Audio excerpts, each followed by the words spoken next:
Good morning students. Unit 2 solutions हम discuss कर रहे थे। In today's lecture we will discuss topic van't Hoff factor, जिसे हम रिप्रेजेंट करते हैं आई से रिप्रेजेंट करते हैं।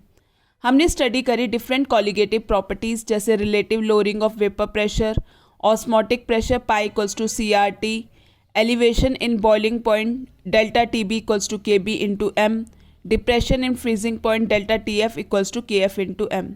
तो ये जो सारे रिलेशंस हैं जो अबव कॉलिगेटिव प्रॉपर्टीज़ के, वो एप्लीकेबल हैं to the solutions of non electrolytes, जो कि ना तो डिसोसिएशन करते हैं ना ही एसोसिएशन करते हैं।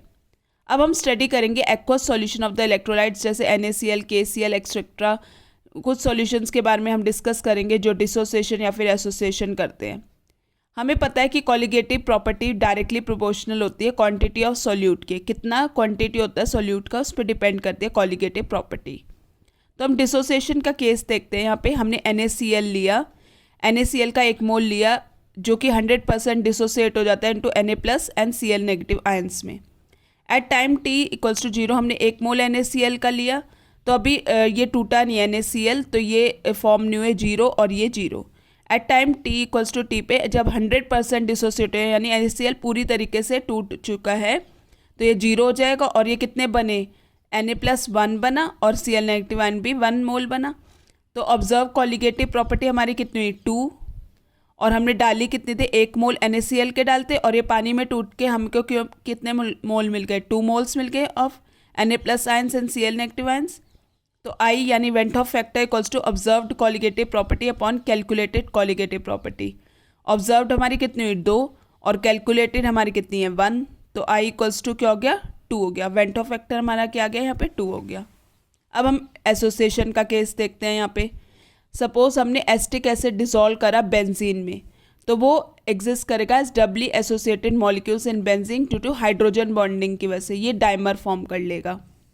तो सपोज 2CH3COOH बेंजीन में हमने एसिटिक एसिड को डाला, तो CH3COOH का होल ट्वाइस ये क्या कर गया, ये डाइमर बना दिया इसने।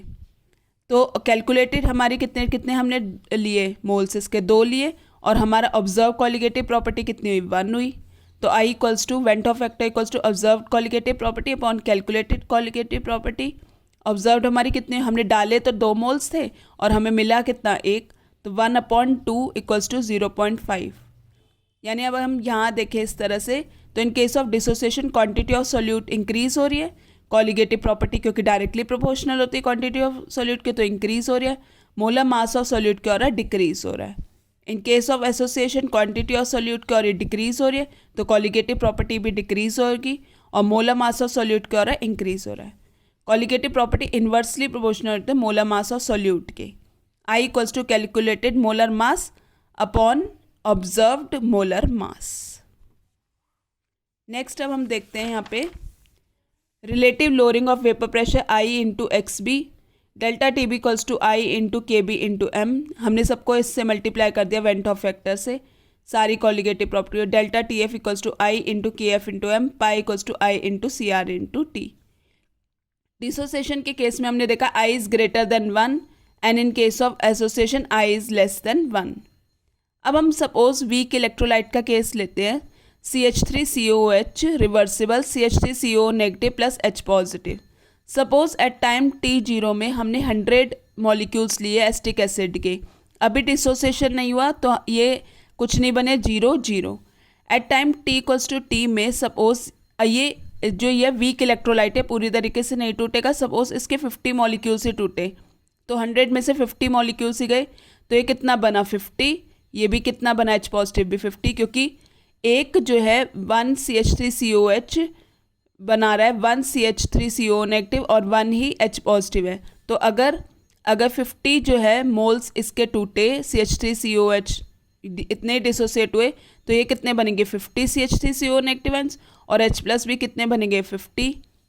तो अल्फा सपोज हमारा डिग्री ऑफ डिसोसिएशन है, तो हमने ऑब्जर्व्ड यहाँ पे क्या करी 150, ये 50 ये 50 ये 50, ऑब्जर्व्ड हमारे कितने हुए 150।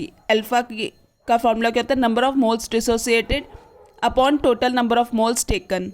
तो नंबर ऑफ मोल्स डिसोसिएटेड हमारे कितने हुए 50, और टोटल नंबर ऑफ मोल्स हमने कितने लिए 100, तो अल्फ़ा की वैल्यू हमारी आ गई 0.5। नंबर ऑफ मोल्स डिसोसिएट हमारे 50 तो है, और टोटल नंबर ऑफ मोल्स हमने कितने लिए थे 100, तो 0.5 अल्फ़ा क्या है डिग्री ऑफ डिसोसिएशन। तो I equals to van't Hoff factor equals to observe colligative property upon calculated colligative property.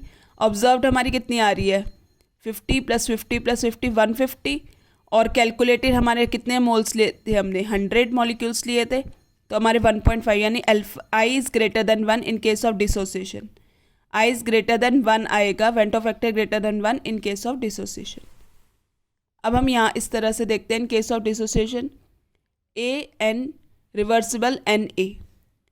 Alpha हमने डिग्री ऑफ डिसोसिएशन इसमें मान लिया। Suppose at time t equals to 0 में 1 मोल है इसका, और ये कितना फॉर्म कर रहा है अकॉर्डिंग टू इक्वेशन 1A हमने ले रखा, तो एन ए बन रहा है। तो at time t equals to 0 हमने 1 मोल लिया, तो अभी डिसोसिएट नहीं हुआ, तो ये 0 बनेगा।